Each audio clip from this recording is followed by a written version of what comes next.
കാണാൻ കഴിയും. തീർച്ചയായിട്ടും ഏതൊരാളും കണ്ടിരിക്കേണ്ട ഒരു ക്ഷേത്രമാണ്. ഈ ക്ഷേത്രത്തിൻ്റെ കാഴ്ചകളിലേക്ക് നിങ്ങളെ ഓരോരുത്തരെയും സ്വാഗതം ചെയ്യുന്നു. കാളി ക്ഷേത്രത്തിൽ ദർശനം കഴിഞ്ഞ് നമ്മളിപ്പോൾ കൊട്ടാരണ്യേശ്വര ക്ഷേത്രത്തിൽ എത്തിയിരിക്കുകയാണ്. അതിമനോഹരവും അതിവിശാലവുമാണ് ഈ ക്ഷേത്രം. ദ്രാവിഡ ശില്പകലയിലെ അത്ഭുത നിർമ്മിതിയാണ് ഈ ക്ഷേത്രം.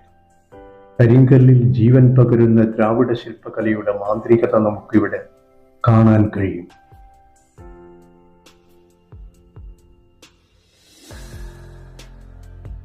കൊത്തുപണികളാൽ മനോഹരമായ തൂണുകൾ,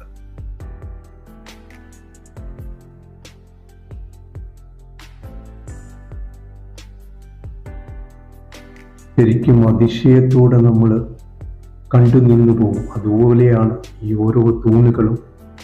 അവയൊക്കെ